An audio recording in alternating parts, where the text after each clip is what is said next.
नेता विपक्ष राहुल गांधी इस वक्त प्रेस कॉन्फ्रेंस के लिए पहुंच गए। राहुल गांधी आज एक हाइड्रोजन बम फोड़ने वाले हैं। क्या कहेंगे राहुल गांधी, इस पर सबकी निगाहें टिकी हुई है। कांग्रेस पार्टी ने यह कहते हुए सस्पेंस बढ़ा दिया कि कुर्सी की पेटी बांध लीजिए। तो हो सकता है कई लोग कुर्सी की पेटी बांध चुके हों कुछ देर में। साक्षी, राहुल गांधी क्या कहेंगे, इस पर सभी की निगाहें। तो आज दिल्ली में इंदिरा भवन में प्रेस कॉन्फ्रेंस राहुल गांधी के द्वारा की जा रही है। How elections are being rigged.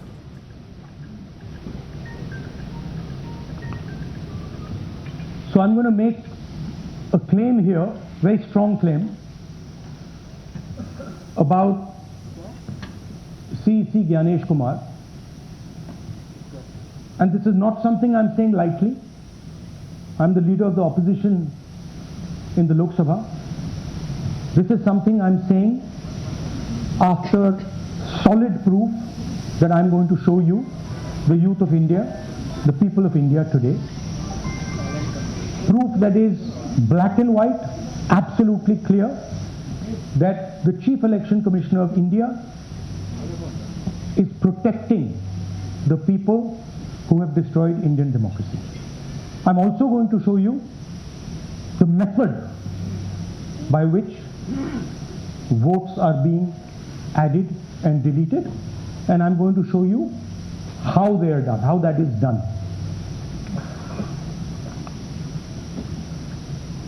In election after election, someone, some force, some group of people has been systematically targeting millions of voters for deletion across India. This is something that we've heard again and again and again. Different communities, mainly communities that are voting for the opposition, across India. This is something that we've heard again and again and again. Different communities, mainly communities that are voting for the opposition, Dalits, Adivasis, minorities, OBCs, are specifically targeted. We had heard this many times, and now we found 100% proof of it. Please understand, I am not going to say anything on this stage that is not backed up by 100% proof. I am somebody who loves my country. I love my constitution. I love the democratic process, and I am protecting that process. And so I'm not going to say anything here that is not going to be based on 100% proof that you can determine. The burden of the judgment is yours. I am going to lay the proof in front of you. You will see it and say, actually, this is pretty solid proof. Aland is constituency in Karnataka. 6,018 votes. Somebody tried to delete 6,018 votes. We don't know the total number of votes that were deleted in Anand in the 23 election. They are much higher than 6,018. Somebody got caught deleting 6,018 votes. And it was caught, like most crimes, by a coincidence. What happened was, the booth level officer there noticed that her uncle's vote was deleted. And so she checked who deleted her uncle's vote, and she found that it was a neighbor. पड़ोसी ने uncle का vote delete किया था. उसने जाके पड़ोसी से पूछा कि आपने मेरे अंकल का वोट क्यों डिलीट किया. पड़ोसी ने कहा, मैं तो जानता ही नहीं, मैंने तो कुछ वोट डिलीट ही नहीं किया. Neither did the person deleting the vote know, nor did the person whose vote was deleted know. Some other force hijacked the process and deleted the vote. And as luck would have it, got caught. What does the operation look like? In Aland, were filed impersonating voters. The people who filed these applications actually never filed them. And we will show you evidence of that on this stage. The filing was done automatically using software. We will show you that. Mobile numbers from outside Karnataka, from different states, and you can see on the map, from different states were used to delete numbers in Aland. And it was done targeting Congress voters. So this was not random. We will show you again that these deletions were specifically targeting booths where the Congress party was winning. Here is example number 1, lady called Godabai. Someone created fake logins, deleted 12 voters, attempted to delete because then this was stopped. Godabai, of course, has no idea. Can you show us what Godabai has to say about this? Election ಟೈಮಿಗೆ ನಾ ಅರ್ಜಿ ಹಾಕಿಲ್ಲ, ನನಗೆ ಅದಕ್ಕೆ ಸಂಬಂಧ ಇಲ್ಲ, ಅದು ಯಾರು ಹೊಟ್ಟಿ ಕಿಚ್ಚಿಗೆ ಯಾರು ಏನು ಹಾಕ್ಯಾರ ಅನ್ನೋದು ನನಗೆ ಗೊತ್ತಾಗಿಲ್ಲ. So she has no idea. These were the cell phone numbers that were used to delete these people. These are not from Karnataka. These numbers are from different states. You can see here.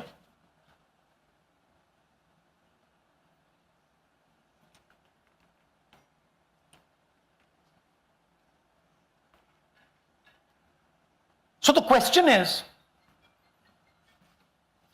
whose numbers are these? How were they operated? Where were they operated from?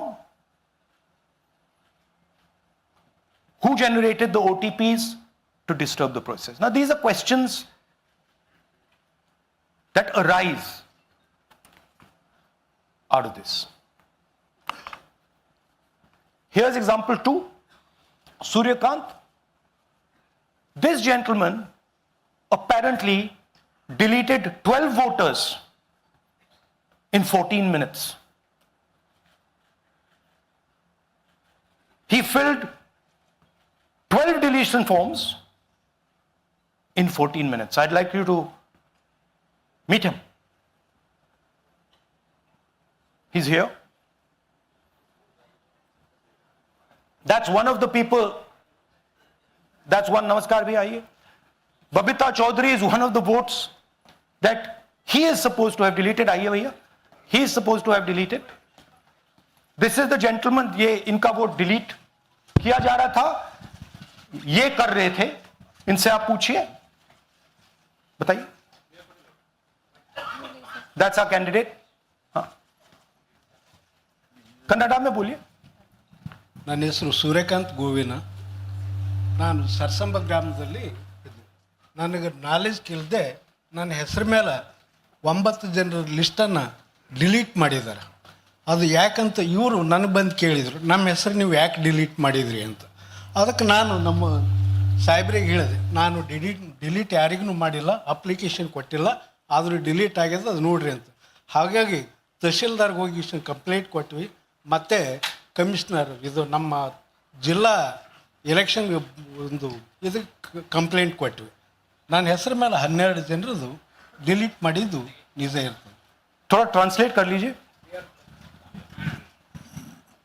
मेरे नाम पे 12 लोगों का नाम delete किया गया है.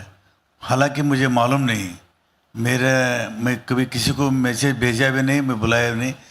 ये बबीता आके पूछने से पता चला कि मैंने मेरे फ़ोन से ऐसा मैसेज दिया, लेकिन असल में मैंने किसी को भी मैसेज नहीं किया. आप कुछ कहेंगे? नहीं? ठीक है. Thank you. Thank you. Third example, Nagaraj. 2 applications filed and submitted in 36 seconds. Please try and fill these forms and see how long it takes you. Try and fill. And I ask the youth of India, try it.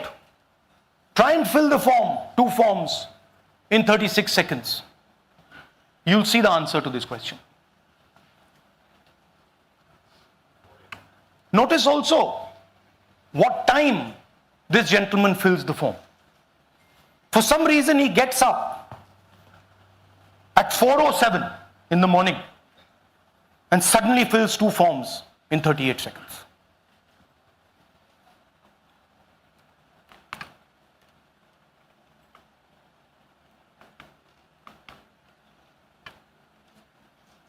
Now let's talk about how this is being done and why I'm saying, and we are saying, that this is being done in a centralized manner. And this is being done not using individuals, but using software. Look at the serial numbers. Serial number 1, serial number 1, serial number 1, serial number 1.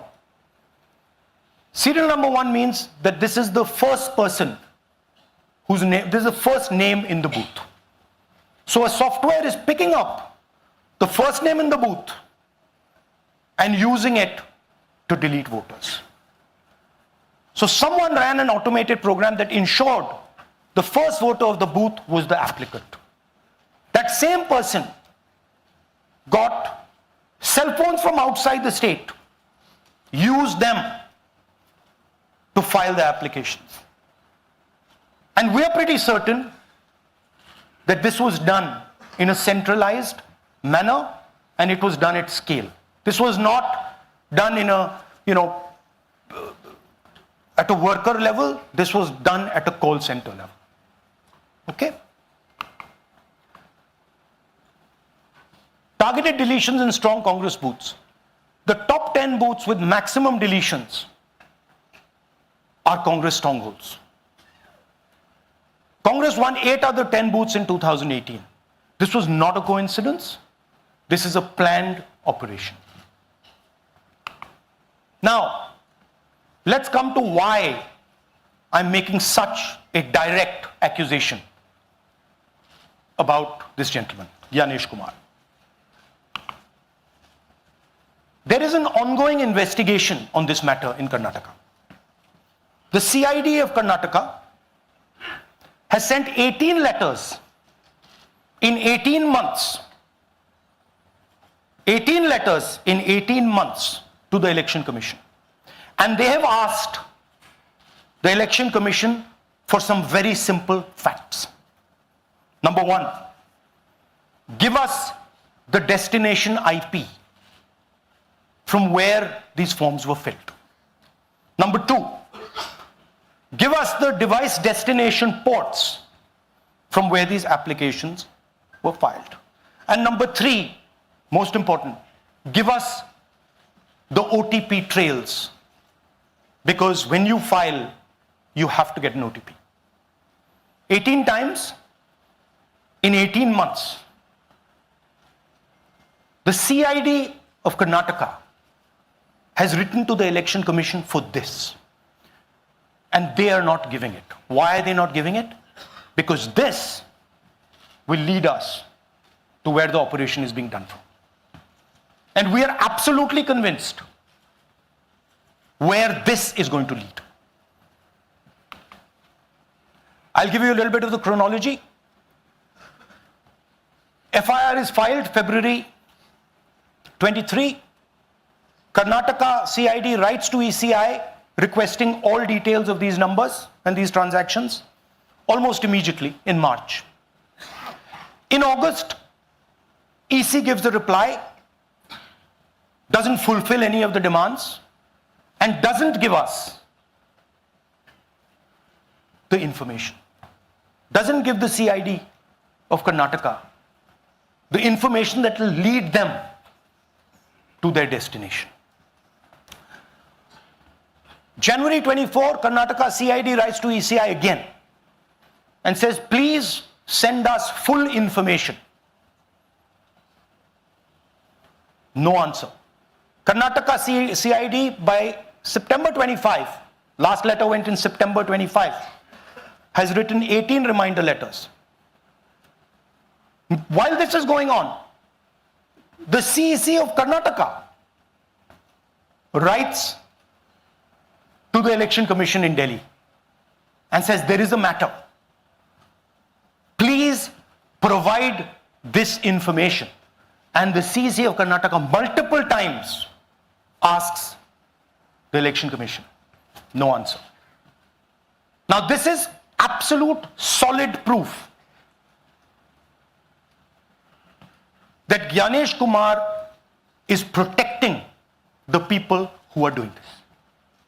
This is also absolute solid proof, what I've shown you, that this is being done in a centralized way, this is being done at scale, and this is being done using large resources.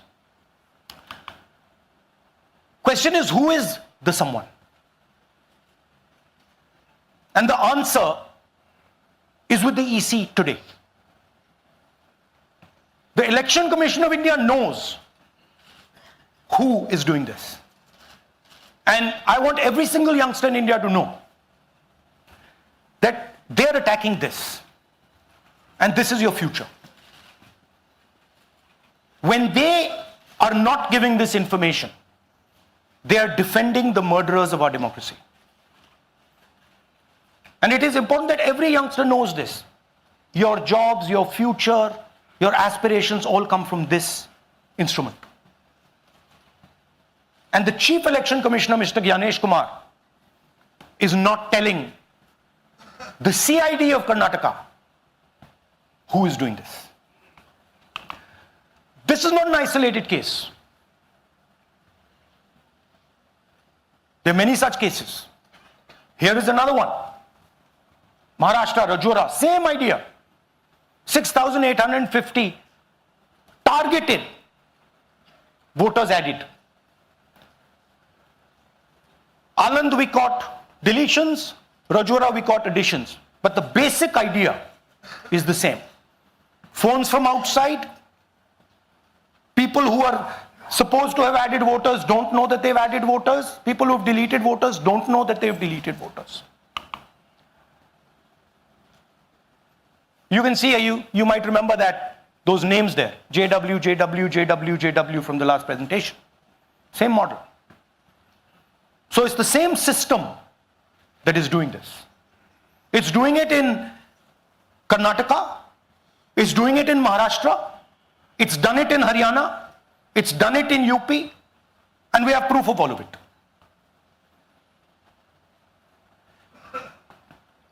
Names are being filled. Addresses, the address is Sasti, Sasti, Sasti, Sasti.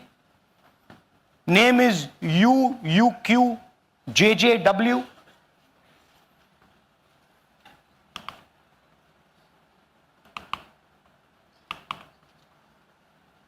So, what are we saying here?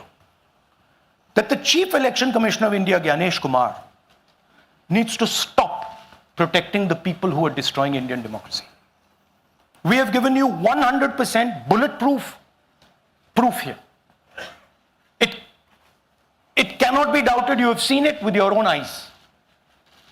Right? EC has to release this data of these phones, these OTPs, within a week. Otherwise,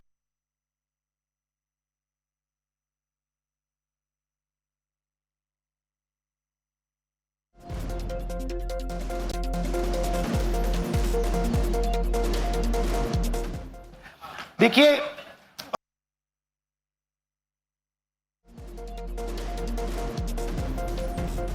है, H bomb आ रहा है, hydrogen bomb आ रहा है. ये एक और उदाहरण है वोट चोरी का. पिछली बार मैंने आपको एडिशंस के बारे में बताया था, ये हम आपको डिलीशंस के बारे में दिखा रहे हैं, और सबूत के साथ हम आपको दिखाएंगे कि ये जो डिलीशंस हुए हैं ये सेंट्रलाइज तरीके से कॉल सेंटर के प्रयोग करके, सॉफ्टवेयर के प्रयोग करके किए गए हैं.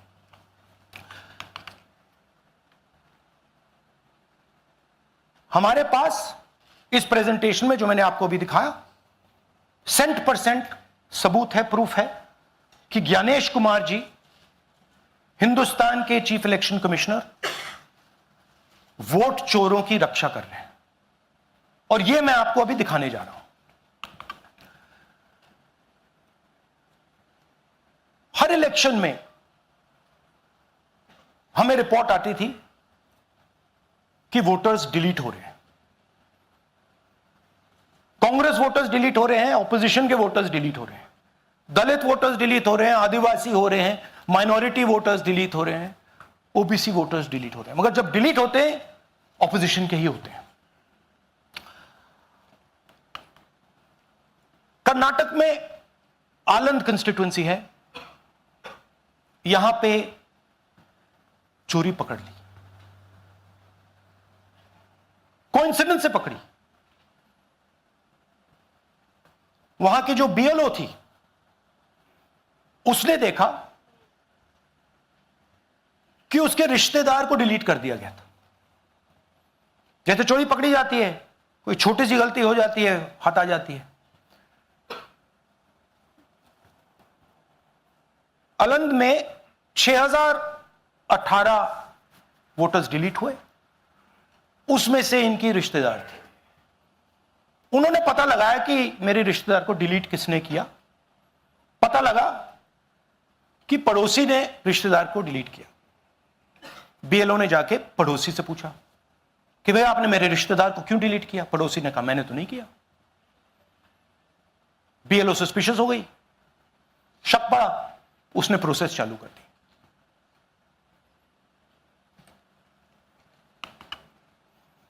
पता क्या लगा कि कोई ना कोई, किसी ने अलंद में वोटर डिलीशन सिस्टमैटिकली ऑर्गेनाइज तरीके से, सेंट्रलाइज तरीके से किया। हमें यह नहीं मालूम कि आलंद में कितने वोटर डिलीट हुए, क्योंकि इससे बहुत ज्यादा हो सकते हैं। 6000, तकरीबन 6000 पकड़े गए, उस पर इन्वेस्टिगेशन हो गया। क्या पता लगा कि फाइलिंग ऑटोमेटिकली ऑनलाइन हो रही है। मोबाइल नंबर्स कर्नाटक के नहीं यूज हो रहे, मोबाइल नंबर्स दूसरी स्टेट्स के यूज हो रहे हैं। इनफैक्ट कर्नाटक के नंबर थे ही नहीं उसमें। मतलब आप दिल्ली में बैठे डिलीट कर रहे हो, आपका नंबर तमिलनाडु का है। आप गुड़गांव में डिलीट कर रहे हो, आपका नंबर झारखंड का है। और जब हम चेक कर रहे हैं कि भैया आपका नंबर है, तो आपका नंबर है ही नहीं, किसी और का नंबर। और टारगेट करके कांग्रेस वोटर्स को डिलीट किया गया। ये गोदाबाई जी हैं, इनके नाम पर 12 वोटर्स डिलीट किए गए। इनको मालूम ही नहीं, इनको पता ही नहीं कि इन्होंने 12 वोटर्स डिलीट किए। दिखाइए जरा। ಇಲೆಕ್ಷನ್ ಟೈಮ್ ಈಗ ये इनका वीडियो है। ನಾ ಅರ್ಜಿ ಹಾಕಿಲ್ಲ, ನನಗೆ ಅದಕ್ಕೆ ಸಂಬಂಧ ಇಲ್ಲ। ಅದು ಯಾರು ಹೊಟ್ಟಿ ಕಿಚ್ಚಿ ಯಾರು ಏನ ಹಾಕ್ಯಾರ ಅನ್ನೋದು ನನಗೆ ಗೊತ್ತಾಗಿಲ್ಲ। तो इनको आइडिया नहीं है कि इन्होंने वोटर्स डिलीट कर दिए।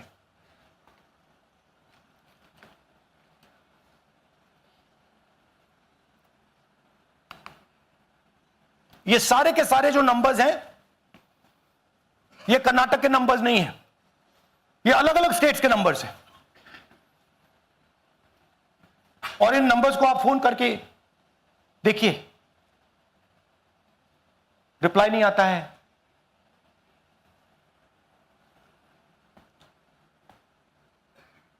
तो सवाल यह है कि किसके नंबर्स हैं, ये किसने ऑपरेट किए, जब इन्होंने ऑपरेट किए ये कहां थे,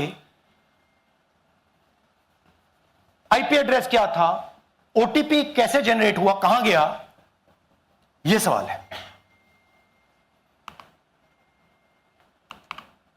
यह दूसरा उदाहरण, सूर्यकांत जी जो अभी स्टेज पे आए थे, इन्होंने 12 वोटर्स को 14 मिनट में डिलीट कर दिया। आप फॉर्म भरने की कोशिश कीजिए, डिलीशन फॉर्म भरने की कोशिश कीजिए, देखिए। और जब हमने इनसे पूछा कि भैया आपने ये कैसे किया, वो कहते हैं मैंने तो नहीं किया। मैं तो जानता ही नहीं हूं।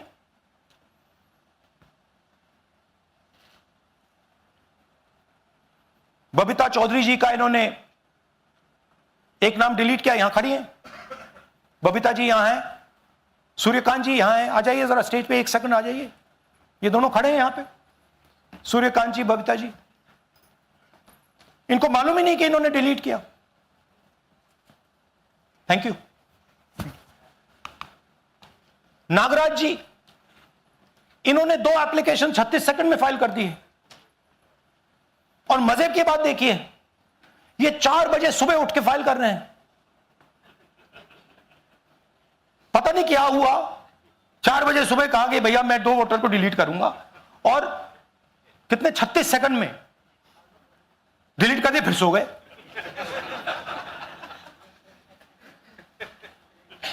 हमारी माइंड में पहले सवाल था कि क्या इलेक्शन कमीशन भी सो रहा है, मगर नहीं, सोया कोई नहीं है, जगे हुए हैं, सिस्टमैटिकली मदद हो रही है।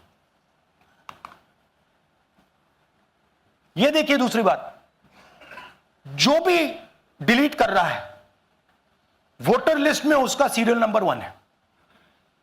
मतलब जो भी वोटर लिस्ट में पहले नंबर पे आता है वही डिलीट कर रहा है। 5वें नंबर वाला, 7वें नंबर वाला, 10वें वाला कोई नहीं कर रहा। तो हो क्या रहा है, सॉफ्टवेयर से यह काम किया जा रहा है। सॉफ्टवेयर प्रोग्राम कह रहा है पहला नाम निकालो और इसका प्रयोग करके डिलीट करो। टारगेटेड डिलीशंस हो रहे हैं। कांग्रेस पार्टी पर आनंद में अटैक किया। टॉप 10 बूथ्स जहां सबसे ज्यादा कांग्रेस की स्ट्रेंथ थी वहां टारगेट किया। और 2018 में पिछले इलेक्शन में 10 में से 8 बूथ कांग्रेस पार्टी जीती थी, और इन 8 में से इन्होंने 6000 लोग उड़ाने की कोशिश की। ये कोइंसिडेंस नहीं था, ये प्लान था, और ये सेंट्रलाइज तरीके से किया जा रहा है। अब मैंने बहुत बड़ी बात बोली, चीफ इलेक्शन कमीशन के बारे में मैंने बोला कि यह व्यक्ति वोट चोरों की रक्षा कर रहा है। जो भी मैं यहां बोल रहा हूं 100% प्रूफ के साथ, सबूत के साथ बोल रहा हूं। और मैं अभी आपको दिखाना चाहता हूं कि मैं ये शब्द क्यों बोल रहा हूं और किस बेसिस पे बोल रहा हूं। आपको अपनी आंखों से ये दिखेगा। कर्नाटका सीआईडी ने केस चालू किया कि वोटर कौन है, ये फोन किसके हैं, ये आईपी एड्रेस क्या है, ओटीपी कहां गया, इन चीजों के बारे में इन्वेस्टिगेशन शुरू होती है। कर्नाटक सीआईडी ने हिंदुस्तान के इलेक्शन कमीशन को 18 चिट्ठियां लिखी हैं।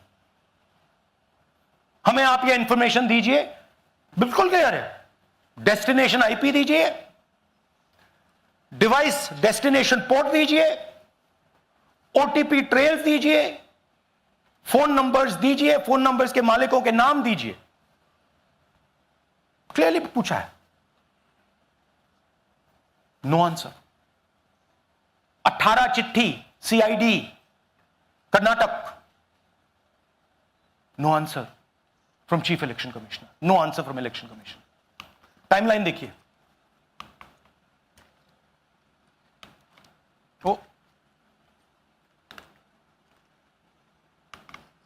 ओके, फरवरी 23 में इन्वेस्टिगेशन शुरू होती है।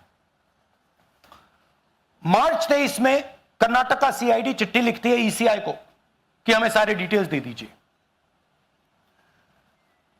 अगस्त में इनकंप्लीट डिटेल्स दी जाती हैं, जिससे कोई इन्वेस्टिगेशन आगे नहीं बढ़ेगा।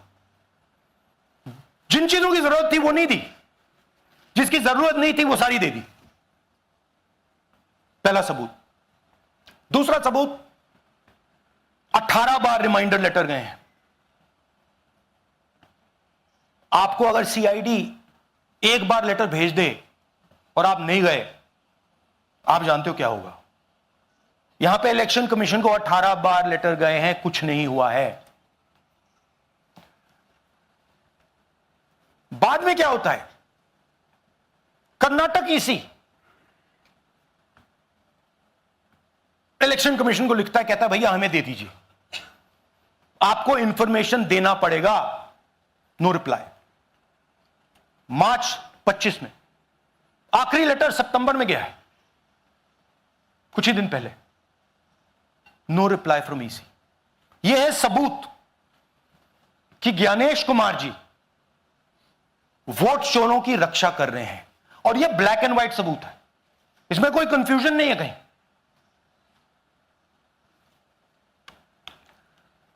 तो सवाल उठता है, ये है कौन जो सेंट्रलाइज तरीके से कॉल सेंटर के प्रयोग से, सॉफ्टवेयर से अलग अलग प्रदेशों में वोट डिलीट कर रहे हैं, ऐड कर रहे हैं? इलेक्शन कमीशन जानता है, ज्ञानेश कुमार जी जानते हैं। अच्छा, ये सिर्फ आनंद में नहीं हुआ, ये अलग अलग कंस्टिट्यूएंसीज में हुआ है। आनंद में लीगल प्रोसेस चालू हो गई, पकड़ लिया। यहां महाराष्ट्र में उसी मोडस ऑपरेंडी से, उसी सिस्टम से यहां पे वोट ऐड हुए हैं। आनंद में डिलीट, रजौरा में एडिशन, 6850। आपको याद होगा पिछले प्रेजेंटेशन में मैंने आपको नाम दिखाए थे, ये देखिए वही नाम यहां है। वही सिस्टम महाराष्ट्र में चल रहा है जो कर्नाटक में चल रहा था। नाम वैसे ही है, JW JW JW, पता वैसा है, JW JW, नाम यू ऐसे किसी ने टाइप करके लगा दिया। तो जो ये काम कर रहा है, ये उत्तर प्रदेश में, हरियाणा में, बिहार में, कर्नाटक में, महाराष्ट्र में वही कर रहा है।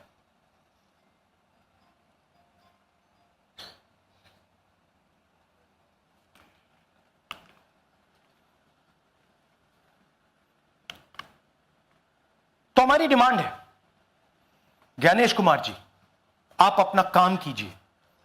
आपने ओथ लिया है, आप हिंदुस्तान के चीफ इलेक्शन कमिश्नर हैं।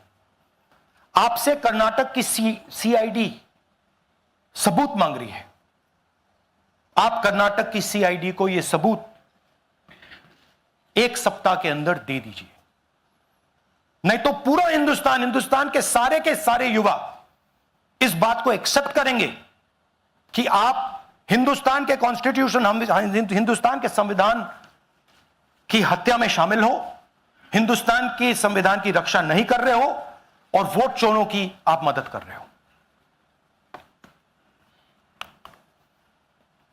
Thank you. और थोड़ी देर में हम आपको हाइड्रोजन बॉम्ब दिखाने जा रहे हैं। नहीं, आज नहीं, थोड़ी देर में उसकी प्रिपरेशन चल रही है। क्योंकि हम देखिए, मैंने टीम से कहा है कि अगर मैं स्टेज पे जा रहा हूं, ब्लैक एंड व्हाइट प्रूफ नहीं होगा, मैं नहीं जाऊंगा। अगर ब्लैक एंड व्हाइट प्रूफ होगा, जो कोई मतलब उसको निगेट नहीं कर सकता, मैं जाऊंगा। मैं देश के कॉन्स्टिट्यूशन की रक्षा कर रहा हूं, संविधान की रक्षा कर रहा हूं, मैं लोकतंत्र की रक्षा कर रहा हूं, और मैं सच्चाई आपके सामने रख रहा हूं। बहुत बहुत धन्यवाद, नमस्कार, जय हिंद। सर, 3 सवाल। पीटीआई से संजीव चोपड़ा। या राहुल जी, दिस साइड। या राहुल जी इधर। हाँ, कहाँ है? To your right.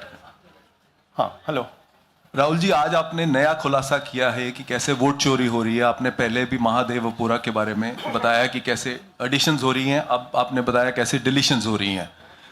लेकिन देखने में ये आ रहा है कि इलेक्शन कमीशन इस पर कोई एक्शन नहीं ले रहा, और आगे चल के वो तैयारी कर रहे हैं पूरे देश में SIR लाने की। तो आप इस मुहिम को आगे कहां तक ले जाएंगे, और SIR के बारे में क्या करने वाले हैं? देखिए, हम आपके सामने क्रिमिनलिटी रख रहे हैं। हमारा काम आपके सामने सच्चाई रखने का है, और हम रख रहे हैं। हिंदुस्तान में दूसरे इंस्टीट्यूशंस भी हैं, सिर्फ इलेक्शन कमीशन नहीं है, लीगल सिस्टम है, उनको भी इन चीजों को देखना चाहिए। तो इस वक्त की बड़ी खबर, राहुल गांधी आज नहीं फोड़ेंगे हाइड्रोजन बम। हाइड्रोजन बम की तैयारी चल रही है राहुल गांधी के द्वारा, ये कह दिया गया है। लगातार राहुल गांधी और कांग्रेस पार्टी हाइड्रोजन बम के बारे में जिक्र कर रही थी और ये कहा गया था कि प्रेस कॉन्फ्रेंस में हाइड्रोजन बम फोड़ा जाएगा, लेकिन अभी फिलहाल प्रेस कॉन्फ्रेंस में राहुल गांधी ने स्पष्ट किया कि अभी वक्त है। ये दिखाया है कि जो डिलीट कर रहा है, जो ऐड कर रहा है, महाराष्ट्र में, कर्नाटक में, यूपी में, वो एक ही आदमी, एक ही फोर्स है। हमने आपको एड्रेसेस दिखाए। Same system is being used in Maharashtra, is being used in Karnataka, is being used in Uttar Pradesh, is being used in Haryana. Same people are doing it. ANI से Siddharth, ANI. Sir, this side sir. हाँ sir, on your left sir. हाँ On your left, this side sir, on your left. Sir, मेरा आपसे सवाल ये है कि जब आप कह रहे हैं कि ज्ञानेश कुमार जो चीफ इलेक्शन कमिश्नर है, उन्हें पता है ये कौन कर रहा है, हाँ। और ये पॉलिटिकल फायदा जरूर किसी को हो रहा है। आप कह रहे हैं कांग्रेस के बूथ के ऊपर ही हाँ। सारे वोट्स डिलीट किए जा रहे हैं, तो वो कौन लोग आपके हिसाब से हैं जिनको ये फायदा पहुंच रहा है, पहला। और दूसरा ये कि वो आपने एक देखिए, हफ्ते का हाँ, समय दिया sorry। है, जब आपने एक हफ्ते का समय दिया है, तो क्या एक हफ्ते बाद आप इसको आगे कैसे इनिशिएट करेंगे? क्या आप लोग कोर्ट का रास्ता अपनाएंगे या और कोई हायर एजेंसी से इस बात की डिमांड करेंगे? क्योंकि ये ऑर्गेनाइज्ड तरीके से क्राइम दिखाई दे रहा है जो आप बता रहे हैं, अगर आपकी बात के ऊपर जाएं। देखिए, फ्रैंकली ये जो मैं यहां कर रहा हूं, ये मेरा काम नहीं है। मेरा काम डेमोक्रेटिक सिस्टम में, ये जो मैं यहां कर रहा हूं, ये मेरा काम नहीं है। मेरा काम डेमोक्रेटिक सिस्टम में पार्टिसिपेट करने का है। मेरा काम डेमोक्रेटिक सिस्टम की रक्षा करने का नहीं है। वो काम हिंदुस्तान के इंस्टीट्यूशंस का है। वो काम वो नहीं कर रहे हैं, इसलिए मैं कर रहा हूं। अब मैं आपको यह कह सकता हूं कि हमने आपको 2 बार सबूत दिखाया है,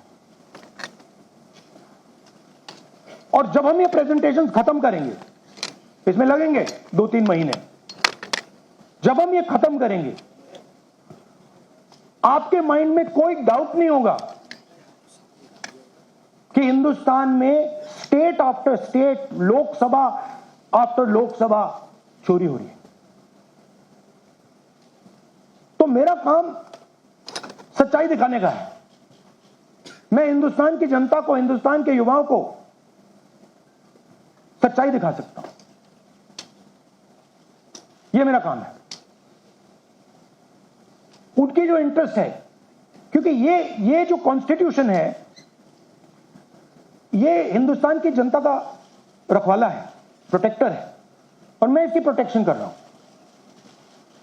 इसकी प्रोटेक्शन करने का काम हिंदुस्तान के इंस्टीट्यूशंस का है, हिंदुस्तान के ऑपोजिशन लीडर का नहीं है। मगर इंस्टीट्यूशंस नहीं करने हैं।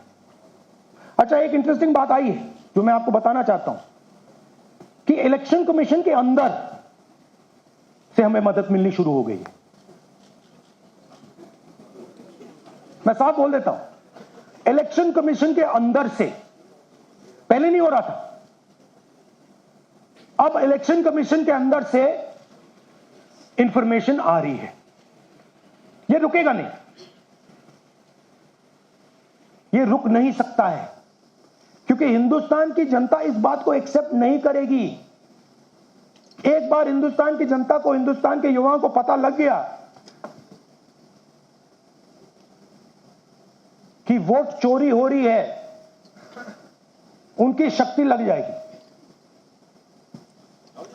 आईएएनएस से आलोक झा, इस तरह से नहीं प्लीज। आईएएनएस से आलोक झा,